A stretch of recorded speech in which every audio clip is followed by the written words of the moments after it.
Now, the next session we have is about the role and responsibility of citizens, conflict, and the security challenges which we have. Now, the role of every citizen in nation building cannot be highlighted, cannot be overemphasized, because it is everybody's responsibility to defend the nation, to support the nation, and to carry forward this nation. Because as I told in the morning, that yes, the next century belongs to us, and we have to rewrite the history. So for this session, I am going to invite Mr. Sushil Pandit. I have that honor of sharing a dais with him on TV channels so many times. He is one person who's very candid in his views, who's crystal clear, and who will be talking to the point and are going to really kindle our thought process as far as the nation building is concerned. Over to you, Sushil Panditji.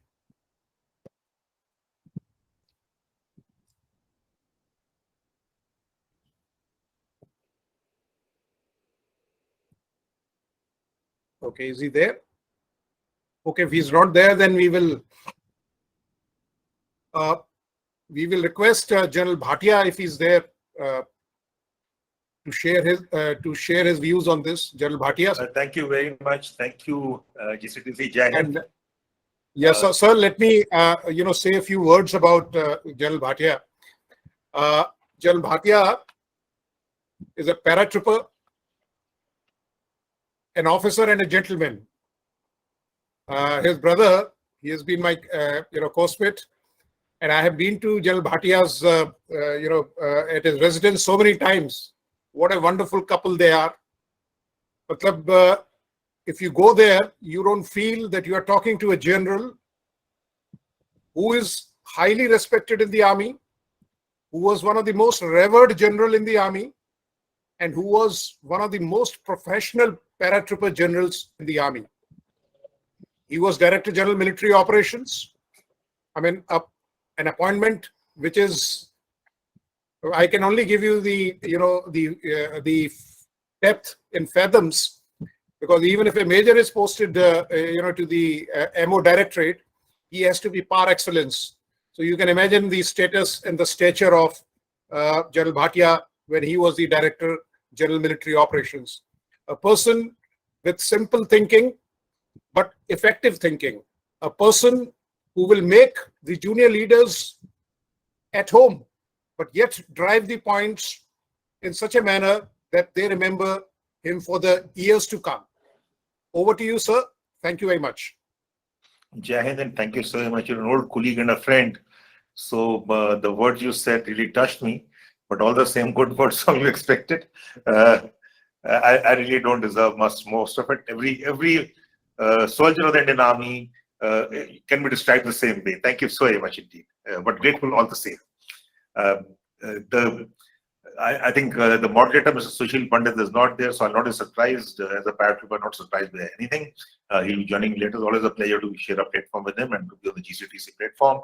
Thank you very much. Thank you, Aditya. Thank you, the organizers. It's a very interesting subject. Session 7. I've been participating, attending some of the sessions earlier, and I must, pay my homage to each and every soldier who fought in the Kargil war. Each and every soldier is part of Vijay. Each and every soldier who is serving and has served. Soldier, sailor, air warriors, my fault, and as soldier I mean all three. And in particular, I would like to pay my respects to Colonel Thapar, whom I heard, and Mrs. Ahuja. Thank you very much. It's a very interesting topic given. It's a role of citizens in conflict and security challenges. This topic is something which we normally don't talk about, and rightly so, because my experiences, and I will, permit me to be anecdotal rather than analytical about this topic. It's very easy to be analytical. Let me be anecdotal too, so that I can give a feel of my experiences over 40 years in security situations, security challenges, and seeing the role and seeing the response of our citizens. Firstly, it's Kargil Day, and it's Kargil as a thing. Kargil wouldn't have been possible, and we have to recognize the role and the contribution each and every citizen of the Kargil region, be it Dras, Pandras, Kaksar, Thasgam, Kargil, Batalek, each individual out there, his contribution to the Kargil war. Because Kargil was supported by the people who are present out there. We, unfortunately, and I've been talking about it, I've been writing about it also, we have honestly not given them the due credit for supporting each and every soldier, because without them, without their livestock, without their ponies, without their horses, we couldn't have logistically sustained the operations. So that I can very certain about, having served out there for 2 years, having walked from Kabul to Chor Batla, all of it along the LC, having deployed there, and I've seen that, and the Jazba, the Janoon, the Josh is as good as any soldier, or even better. So that way, when you talk of the role and responsible citizens, I will not try to go into the the legal aspects of it, the constitution part of it. The constitution lays only 6 fundamental rights and 11 fundamental duties, but the duties are not enforceable, right? Because you cannot take someone to court and say the duty is not there. But let me just touch upon what the constitution says. Just 2 of them, and it says categorically, protect the integrity, sovereignty, and unity of India. That is the role and the duty of every citizen of the country. And also goes on to say is to defend the country and perform national service if and when required by the nation. Now, fortunately, in our nation, right from the beginning, from independence onwards, we've seen the role of the citizens, of the people. We have 18 states which share the borders with the 7 nations we have borders with. 47, 48, if you look at read the history, Brigadier Usman was the commander of Para Brigade and who made the supreme sacrifice on 3rd of July 1948 in Jhangar. He raised a Bal Sena, and the Bal Sainiks are still there when you go and meet them. He raised the Bal Sena, and they were the ones who were supporting the Para Brigade in number of things, including logistics and reconnaissance and giving information, taking information, doing the duty of runners. So that how did that come out? So that is the responsibility of the citizens, right? So you go on to 47 Baramulla. The people actually stopped the raiders who coming in. Of course, when Sushil Pandit has joined, and he'll be able to tell us better about Jammu and Kashmir in 47. So, but I'll continue the anecdotes, and I'll with the permission of the moderator, I said I'll not be analytical but anecdotal, right? I'll talk of anecdotes which is out of my own personal experiences. So that was 47, which I've read and heard of. But coming down to near 1962, I think everyone knows the way the Indian public, rose to contribute to the national effort, be it the jewelry, the ladies giving out the gold, the famous song by Lata Mangeshkar, which moved the nation. So that is the role played by the citizens of the country. It is not that they have never stood up; they've always stood up. We never found the citizens of the country lacking in supporting during security challenges when the nation needed them. I think we are a great people. We have to start recognizing this and start respecting ourselves. There will be exceptions, like Yakil was talking about. There will be exceptions. So let's not talk exceptions. Let's talk about the people as such. If an odd man doesn't want to do it, it's okay. There will always be exceptions. There will be aberrations. So that was there. And 62 was a classic example of the nation coming up. Then look at the volunteers. We got the emergency commission officers, the men, the recruitment. And post 62, the army really expanded. And when they expanded, we had citizens from all over wanting to join the armed forces. The same thing in Kargil. I was posted as a director parent SF in Delhi, and I went to Kargil during the month of July. Number of people came and said, "हम भर्ती कैसे हो सकते हैं? हम वहाँ जा कैसे सकते हैं?" So it is not that they were not responsible; they were responsible citizens. I had I should drive a Maruti 800 because that's the car you own till I retired. Post retirement, of course, you get a little bit of money and you can buy a better car. And when I should travel to the office and back in uniform in Delhi, it is unimaginable that people used to stop the traffic and signal you to go. So that is the respect which is given and due to the soldier. So when we talk of responsibilities, I think we do not need any formal responsibilities, but the anecdotes uh, are evidence that we have enough respect, and the soldier needs respect than anything else. In 1971 war, I was a 17-year-old at the National Defense Academy. Earlier, the train, the NDA special, which brings you home, we used to take about 50 to 60 hours from Pune to Delhi. While going, it used to take about 24 hours. It normally happens that way. But in 1971, when we moved, it was on the 7th of December that the war had started, and it was a military special train, and we were moving to Delhi. We were going on leave, and at every station there were people out there with a whole lot of soft drinks and biscuits and refreshments, and of course we got a through and through signal, and we reached Delhi next day morning, which is not expected for 14, 15 hours. So and at every station we got proper respect, and we told them we are not going to fight, we're going to leave. But it didn't really matter because of the military special and military specials. So in 1971 war, if you look at, you find the citizens again lived up to it wherever we went. Jammu and Kashmir, the people are very, very good there, excellent. When you go there, you talk to them. Of course, they are in a conflict zone, and in conflict zone world over. It's not only Kashmir, world over. People are multilingual. When I say multilingual, they will speak in different languages. When they speak to the armed forces, they will say, "Janab, watan ke liye jaan de denge." When they speak among themselves, they'll speak a different language. When they know the terrorists are around, they will speak a different language. When the interlocutors go from Delhi, and I really like it, I'm not critical of them, but when they go to Delhi, they said, "I got an on-ground feedback. Please understand that no one's going to tell you what you don't want to hear. They'll tell you what exactly you want to hear." And Mr. Sushil Pandit, correct me when I'm wrong, if I'm wrong. They will speak in different languages to different people, and because that is their survival, they will not survive without it. In a conflict zone, survival is very difficult. Be it Kashmir, be it the Northeast, be it Manipur, Nagaland.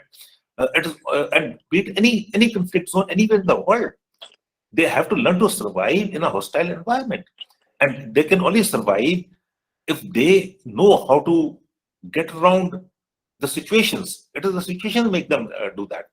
But the people, I find mostly the people are very helpful. I was in Manipur in a place called Cycle. Some of you would have known that. It's a subdivision. It's not a remote place near Imphal.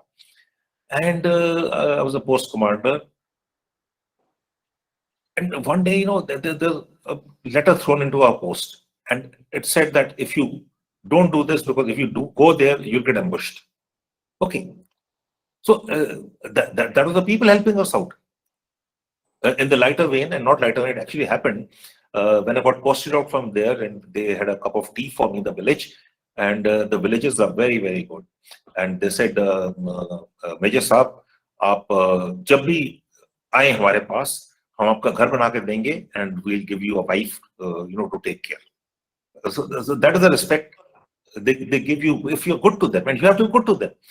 Because more often than not, I find the behavior of the soldiers is militarily correct, and that's how it should be. We are unnecessarily critical of our people. The people are very, very good. I'll give a little more anecdotes about another security challenges. In Sikkim earthquake, 18 September 2011. No, we didn't have to ask people. So someone who came with who had a JCB came with a JCB. We had engineers who were doing the Tista Urja project. They came with their maps and they said these are edits we can use. So it is, and I'm not talking. There's nothing no formal about it. The government, the state government didn't send them. The people just came to help out. There were volunteers who came. He said, "Sir, we'll cook the food for the people." So we established kitchens, but the kitchens were not.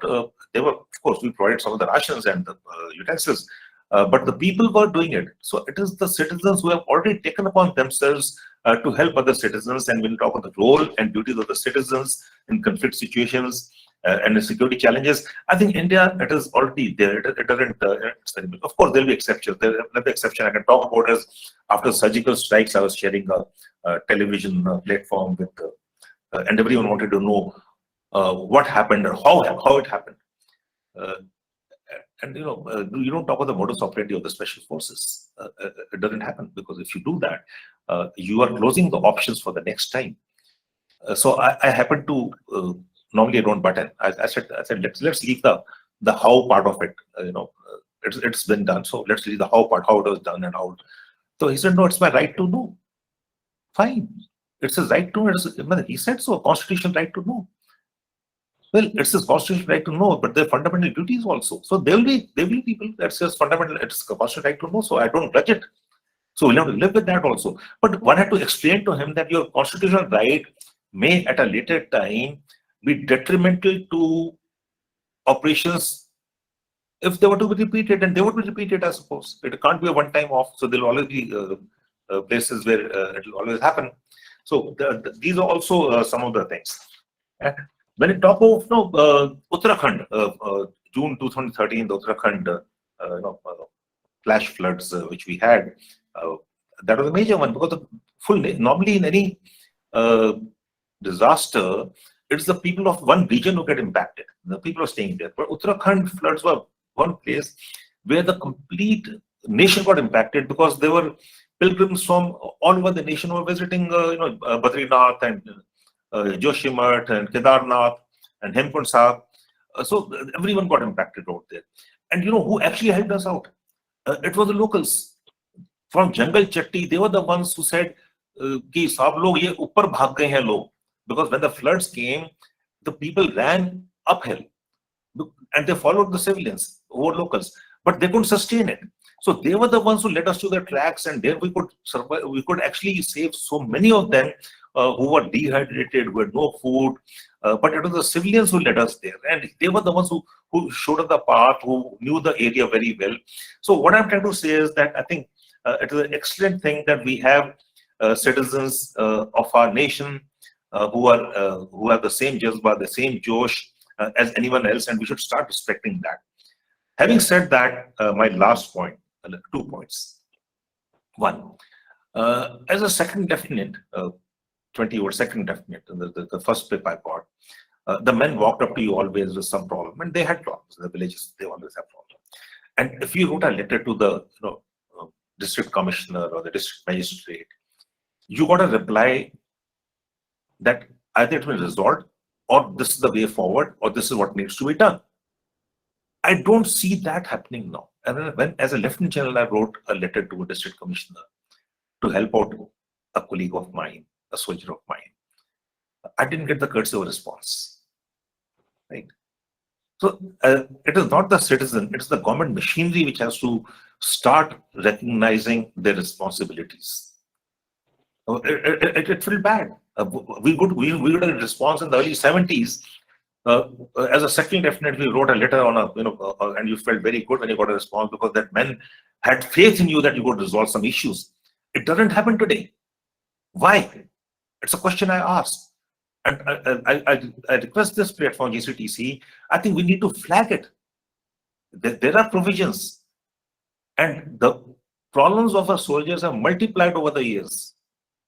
You had a report where we had 800 men who of the armed forces who have committed suicide. There was some reason to it, and most of them are domestic reasons. It's not about professional reasons.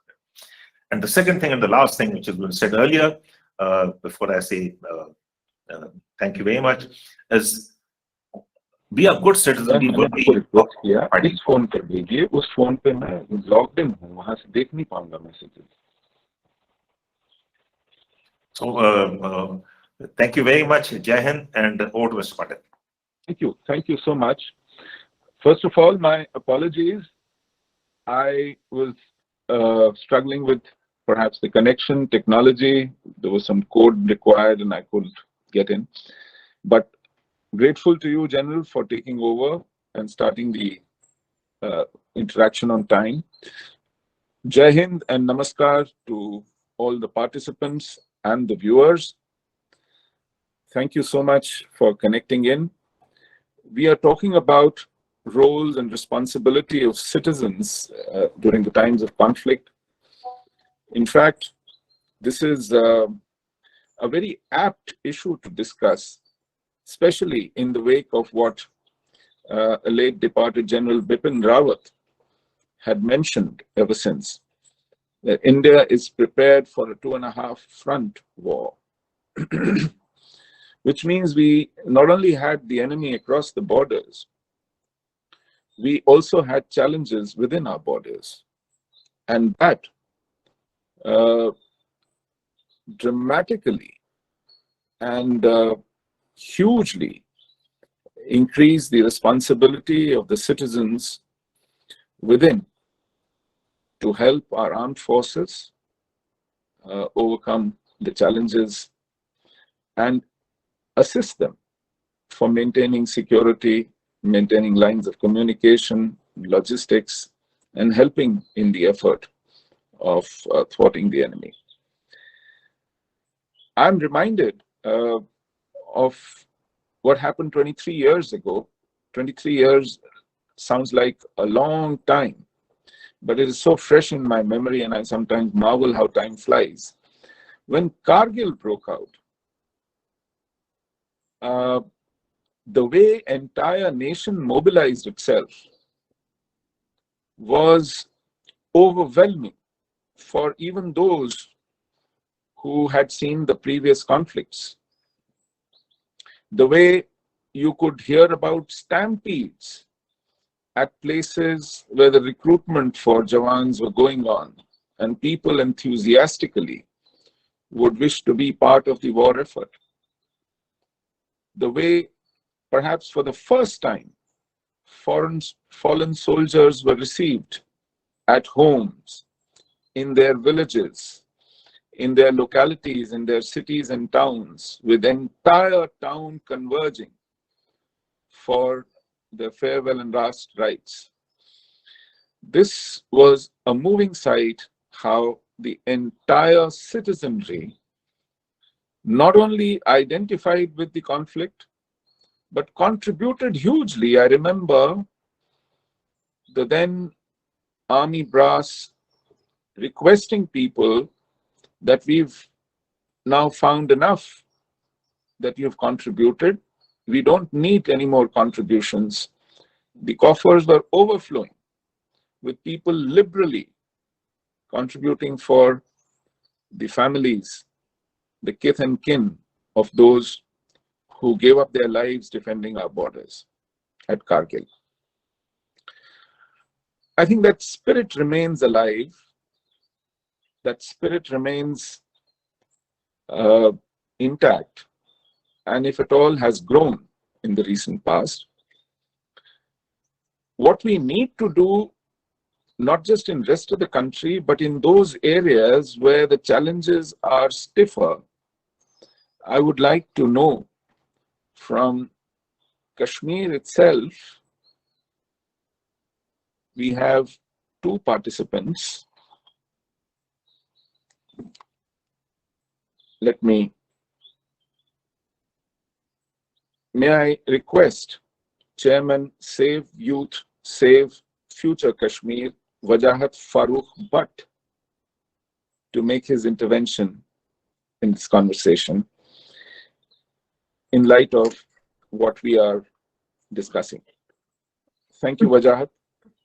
Thank you so much, sir. Am I audible, sir? Yes, you are. Please go ahead. Thank you so much, sir. Good afternoon, everyone. Good afternoon, Lieutenant General Vinod, sir. Good afternoon, everyone. Thank you so much for giving me a chance here, especially to organizers who organize this conference. This is, I'm Wajahat Farooq Butt, presently serving as Chairman, Save Youth, Save Future, Jammu and Kashmir. Today, I'm honored to present before you an important topic, the role and responsibilities of a citizen in conflict and security challenge. As we all know, that world is undergoing massive social, political, economic, and technological transformations. And we always look towards the central or federal government to deal with challenges that the citizens of a country are confronting. Citizens are now central to national security strategies. Government is the agency which is traditionally being looked upon the only agency to ensure public good and meet people's aspirations. However, this view is changing, particularly in the wake of new multi-front challenge that humanity is currently confronting. 9/11 terrorist attack was tectonic event that the result in the complete political and security transformations. It has resulted in chronic change to systematic representations of the social world as a dangerous and threatening place for many people, giving a new urgency to understanding the degree, origins, nature, and consequence of threats. Today, citizen is the man agent as well as a focal point of any government around the world. Citizen is someone who sees themselves as a part of any emerging sustainable community and whose actions support the values and practices of the community. Many people today identify with being global citizen as more and more aspect of their lives become globalized. Being a citizen just means that you have another layer of identity added on to who you are. And if you take the identity seriously, there are a new set of rights and responsibilities that come with it, particularly in the wake of new security challenge. Now, when it comes to the responsibilities of citizens in conflict and security challenge, responsibilities to understand one's own perspective and the perspective of others on issues pertaining to state security and know one's duties. Responsibility to make connections and build relationships with people and strengthen public administration connections so as to avoid trust deficit. Responsibility to advocate for greater cooperation with people in conflict zones and help to give away stereotyping about others. As citizen, we can help government authorities to break the vicious cycle of violence. There are greater chances of minimizing the intensity of conflict through active citizen participation in socio-political processes. When we look in Jammu and Kashmir, especially Kashmir province particularly, there are stereotypes that are being proliferated by anti-national elements and propagandists, where security forces are being visualized as an entity of enmity among various quarters of public. But when we, through better public security forces coordination, we can break this misconception among general public.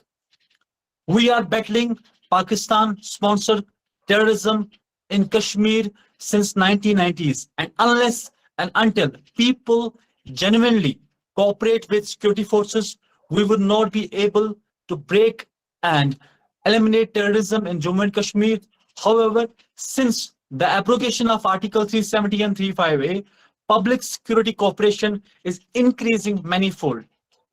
Again, we can press for many accountable and transparent public institutions, as this is not only something connected to national security, as dysfunctional and corrupt institutions invite more discontent from public and in turn create anger among public towards government institutions. For sustainable and durable peace, citizen participation is of vital importance. Counter-terrorism operations would not be successful unless there is an active participation from citizens. Institutionalization of gender in contemporary South Asia.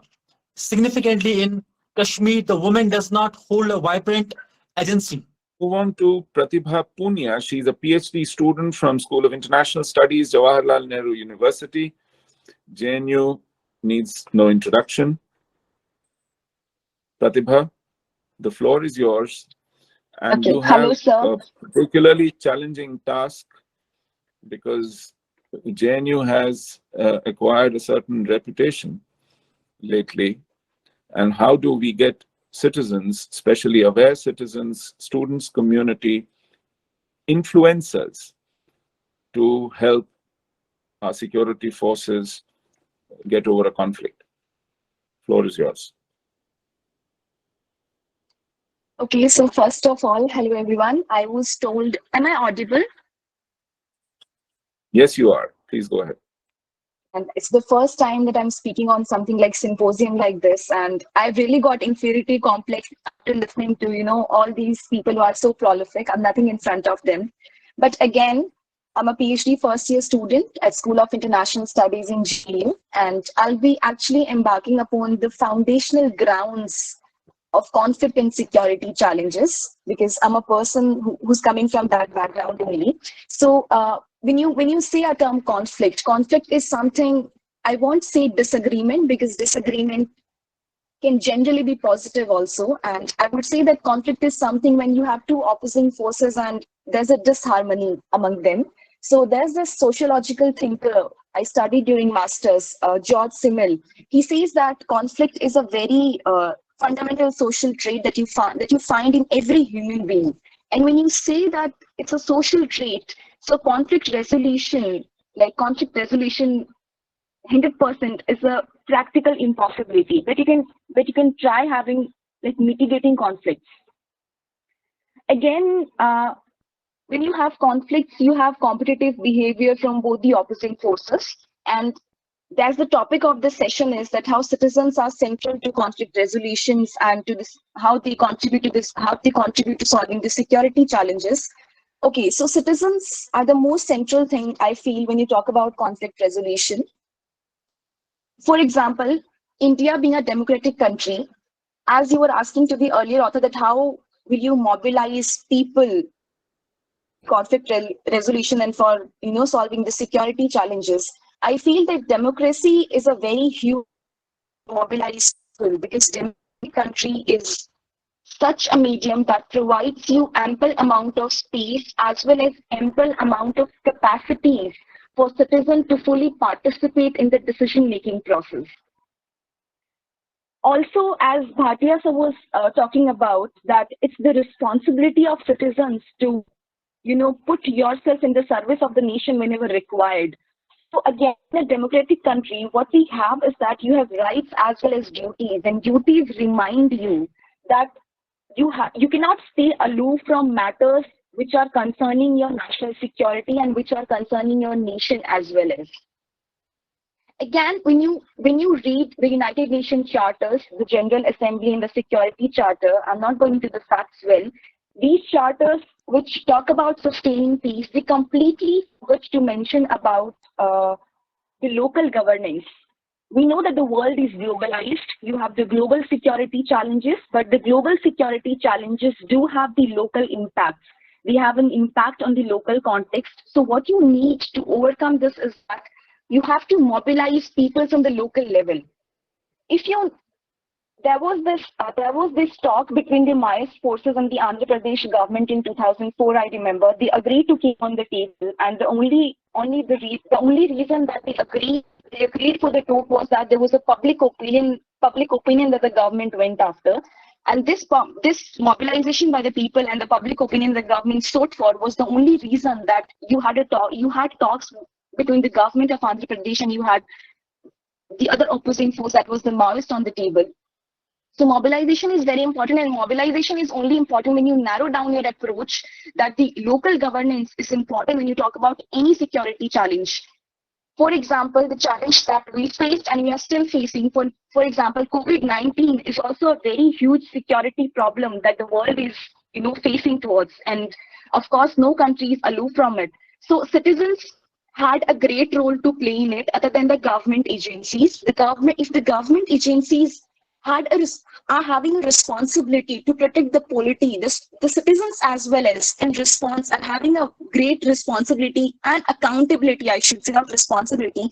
They should be accountable to to let them participate into the security challenges. Again, when you talk about the security challenges, the one thing which is very important is that you have to educate your citizens. You have to educate that human dynamic of the security first. After you educate them, the attention would be paid and they would participate in that. Awareness comes from education only. That's the another point that I would like to focus upon. And yes, I am not much aware about the Kashmir situation, the very minute details of the Kargil war, but I was watching this documentary and I saw this. Apart from the people in uniform, this. I think you made your Okay, point, Pratibha. okay, so they were okay. So okay, sir. No, I appreciate when you say that you need education, you need awareness of the among the citizenry for them to mobilize themselves and to contribute in the effort of conflict resolution, and also to help the state, help the instruments of governance to manage the conflict, to overcome the challenges effectively. I think that was a point very well taken in terms of education and awareness. I would like to know if Wajahat is back or if Junaid is with us, either of the two. So we are just checking. Yeah, they're joining in just a minute, sir. In a minute. Meanwhile, okay, while waiting for them, your Pratibha, I hope you've concluded. Have you? Or do you have a few more points? No, sir, just one more point I want to make. Can I? Please, please. Okay, so there was this documentary I was watching. I don't know the authenticity of these facts, but apart from the people, apart from soldiers, people in uniform during the Kargil war, there were these two individuals. I think it was Muhammad Khan. He was a villager in the Dras Valley, and it is believed that he was the first one to report to Indian Army about the intrusion of the Pakistani soldiers into India. And there was this, he also helped the Indian Army to climb Tiger Hill and the Bannato. There's this another individual who was named, it was Naseem Ahmed, who had a critical role in, like he ran a small dhaba there and he used to feed Indian Army amidst all the violence that they had during this. So similarly, apart from people in uniform, apart from the army personnel, citizens do have a role, and you can perform this role very well. As Sushil sir took out a very important point from what I said, that you have to educate your people about national security. And in JNU, JNU opened National Security Studies Center last year. And these things, like these institutions like National Security Studies, could play a very important part in educating people about the national security challenges and about their role in how to overcome these things. That's also, that's the last point I wanted to make. Thank you, Pratibha. That was an excellent intervention, and you made some very telling points. Education and awareness can be combined into one word when it comes to larger population, and that one word is narrative. If we have the right narrative about the challenges we face, about the enemy we face, about the modus operandi of the enemy, about the identity of the enemy, about the objectives of the enemy, about our own strengths and weaknesses, about our own worldview on the issues that conflicts stem from. If there is clarity in larger population, in the citizenry, we can trust the basic intelligence of our citizenry to come to their conclusions and to decide for themselves in terms of what they can contribute in their circumstances, according to their strengths, according to their resources, how they can contribute. But to be able to make them able to take that decision, to come to those conclusions, they need clarity. They need a narrative which keeps things crystal clear and removes all confusion, removes all conflicts in their minds to start with, so that they are able to deal with the conflict at hand. it's my proud privilege to now introduce our former Foreign Secretary, Government of India, a career diplomat, and a wonderful guide and mentor to me, Shashank Ji, to take the floor. He has managed conflicts throughout his career on behalf of the country. He's risen to the top in his career and has been an ambassador, India's ambassador across various countries before rising to the level of Foreign Secretary and shaped our foreign policy.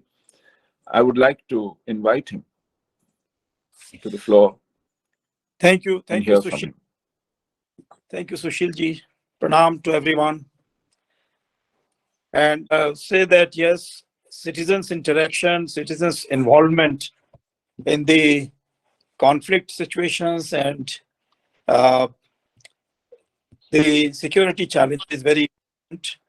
I must say that as a diplomat, perhaps we ourselves were not very responsive and we did not anticipate as to how Pakistan would be managing relations with India. That on one hand, having diplomatic parleys, Jappi ki relationship, trying to promote bilateral ties at the political level, whereas the army, with or without the knowledge of the political masters in Pakistan, was trying to mount this Kargil operation. And this had been happening again and again. So I think this is one area where I find that if there's a conflict, then of course we have a greater understanding and mutual trust among the citizenry and the security forces.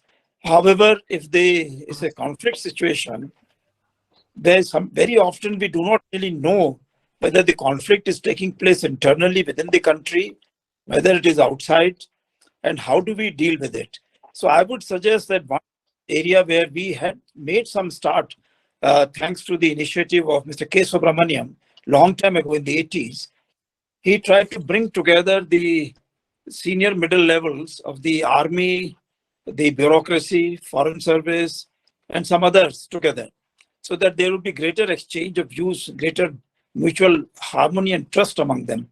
Of course, we have the National Defense College where we try to bring together people at the higher echelons so that when they reach the top levels, they do not think in silos for themselves, but think together. I think this is very important that right at the student level, which I have seen in many countries, the students are asked to act as trainees with the politicians, with the bureaucracy, with the diplomatic service, with the lawyers, with the judiciary, with all kinds of setups, so that they understand as to in future how they will have to become responsible citizens of a democracy. I think we need to work even more strongly, more cohesively towards this goal, that the challenges of yesterday may not be the challenges of tomorrow. They might be quite different. And are we preparing ourselves for that or not? Yes, we had the tanks, the missiles, the planes in the past. Now we will have all kinds of cyber technology. We would have the drones. We would have the space conflicts kind of situations. So I think, and acquiring the resources on the other planets.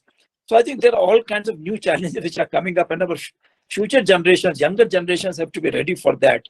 So I would really suggest, Sushil ji, you are really, I find, one of the persons who has been following these challenges at the grassroots, right at the conflict situation level. So I think we need to bring about changes in the thinking and in the actual implementation. We think always in terms of our own setups, our own departments. I think time has come that at least in future, we don't have this scenario. The people in Kashmir, whether people in other border areas, very often they find that they get marginalized and they try to run away from the border zones where they find that there are not enough economic resources, economic opportunities for them. I think we need to think of that also, that if there are internal conflict situations, we must have expertise at the local level. There's no point in bringing CRPF and CISF, etc., into the conflict zones within the country, because they would have no idea at all. They would be dealing with this in a way as if they are a totally foreign, alien kind of a force. And similarly, in the conflict zones at the borders, we need to make sure that we have the village support, as General Bhatia mentioned just now, and others have also mentioned that the villages performed an extremely important role. And since I served in Pakistan in the 80s, I remember one of the constant refrain from the Pakistani side was that if we have to defeat India, we have to make sure that the Indian army loses support of the local people in Punjab and in Kashmir. And that is what they kept on working on. So we need to work on these things very, very seriously and very carefully. Thank you very much indeed, Sushilji. I don't really want to take too much time, but I wanted to make some very clear-cut points for the audience. Thank you, Shashankji, for a very illuminating intervention. You've added another dimension to this conversation, and that is support of the population. When I was reacting earlier to Pratibhaji's intervention, she helped me arrive to a word called narrative. What you have underlined is another word which is extremely crucial, in fact, more important than narrative, and that is demography. In any conflict zone, if we do not have a demography which is conducive, which is supportive, which is inalienable to national interest, then we have a challenge of our own making. Demography is our destiny. In any conflict zone, enemy invests in a hostile demography in order to defeat us even before conflict starts. And we have been negligent of this aspect, dare I say, with due apologies to everyone. None of our security doctrines, documents, policies, announcements, decisions have even uttered the word demography as an essential element to security architecture, much less having done anything about it. A lot of our vulnerable areas, especially bordering areas, bordering geographies today, the patriotic element in the demography has dwindled. And it hasn't dwindled by accident or by itself. It has been deliberately delinked from.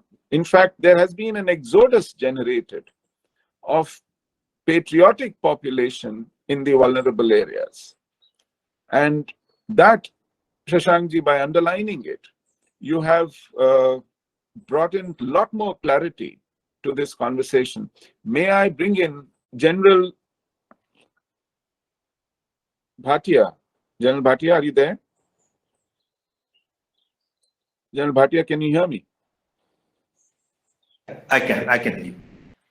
Wonderful. So you've heard all of us, and we've come to a conclusion here, and this conclusion rests on two words, narrative and demography, which is important to mobilize the citizenry or to expect the citizenry to intervene in a positive, constructive manner, help the armed forces, our security forces to measure up to the task. Would you like to make some concluding remarks in light of this? No, I would like to just give my experiences along the border areas, having served in the border areas all along. I think what you say is very right. Demography is very important. The people are very important. People are centric. It's people-centric. Everything people-centric. Any conflict zone, whatever the security threat be, it is people-centric. And my experience is slightly different. And I find the people everywhere to be very responsible, to be very responsive, and to be very caring and good. They're the ones who really support the armed forces. They're part of us. There's no difference. And I would like to defer that we do not include them in our, when we input our security challenges and our security assets. They're not challenges. I think our citizens, when they say challenges, is different. Our citizens are assets. Our people are assets.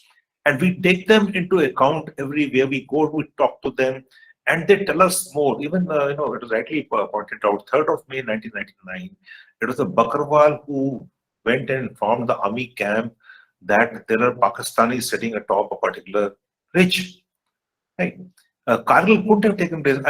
Having served there, let me tell you that when our people used to come with the loads, and we used to carry loads with them under fire, they used to come with the loads, and they said, "Saab, humko ye Pakistani post to dikha do." So we should protect them in the sense they would go over the hill. So they're the side of the what we call a reverse slope in the army, but they wanted to see what happens across, irrespective of danger to them, and they were bringing up loads and under fire at night. मतलब रोंगटे खड़े होते सोच की वो कैसे करते थे. हमको तो खैर चलो, we are soldiers, we are trained for it, and even along the line of actual control. And I said so, LAC. What happened in 2020? Had it not been for the people of Ladakh, we wouldn't have been able to do what we did. You go everywhere. It is Arunachal. I give the example 1947. You must have heard, I'm sure you have heard of Brigadier Mohammed Usman and the Bal Sevaks, the Bal Sena. There is a Bal Avenue in Nowshera. The road is named after them. So they were the ones who were the eyes and ears of the army, and who give the logistics to carry, the Bal Sena. They're still not Bal Sena. They're still there, very much there. You can. They're of course old like me now, much older than me, because they fought the 47 as I was born in independent India. So I think we do include the demography, but what we need to do is, and this is one of the takeaways from this discussion today, the conversation today, is that we need to formalize it, and we got to optimize it or exploit this. Right now it's a what you said is that right. It's a loose sort of a thing, but if we can formulate and exploit it, I think we would have gained much more from this conversation today. Thank you. Thank you, General Bhatia, for your concluding remarks. I think this brings us to the end of this session. Any participant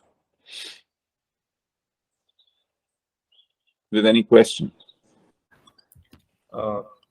Good evening, panelists. So I just want to ask to all the esteemed panelists whether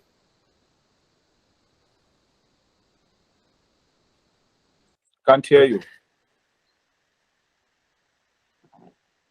it comes to situations like Kargil or even Manlan or even Penicillin, what role we as citizens can play to induce the spirit of nationalism in India? Yes, I think spirit of nationalism, patriotism should not be waiting for conflicts to break out. This is something which must permeate 24/7, 365 days a year. This is one constant which should not be looking for conflicts to come up and take hold of our minds. It has to be top of our mind all the time. And let us not forget, we may not be in a hot conflict right now, but there is a war imposed on us within our territory, a very unconventional war, where the enemy decides to choose the timing, the place, the target at their own convenience. And there is an attrition going on, which is very clearly guided, aided, abetted from across the borders. It is low-intensity conflict. And all the terror strikes, all the sleeper cells, the modules, and selective targeted killing, whether in Kashmir or outside, is part of that larger architecture. So never forget that we are in state of war, a war which has been designed to suit the enemy, which is a constant as of now, because the enemy is intact and its intent is very clear. I hope your question has been answered. I'm doing so on behalf of everyone else, because we have very little time. In case we have another question to accommodate, we can go for it.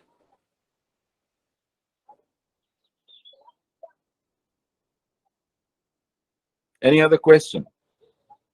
Sankalp, I hope you're satisfied. Yes, sir. Yes. Aditya, I'm happy to hand it over back to you. And Jai Hind. Thank you, and Jai Hind to all of you, sir. It has been a pleasure and a privilege. Namaskar. Yeah, thank you, Sushil ji. Thank you, General Bhatia. Thank you, other panelists. Mr. Shashank, it was a treat hearing you. General Bhatia gave, the pulse, and Sushil Pandit ji is always, the best, as one has heard him so many times. And I could relate this discussion because क्योंकि मेरी खुद की बुनियादी तालीम जो है वो वादी कश्मीर में हुई है, अमर सिंह कॉलेज में मैं पढ़ा हूँ गोगजी बाग में, तो वहाँ की क्योंकि valley is quite close to me, and it was nice hearing some of the people from Valley, because one has always loved to go and serve, having done 3 tenures there. Thank you very much, Sushil Pandit ji. Thank you very much, and thank you, panelists.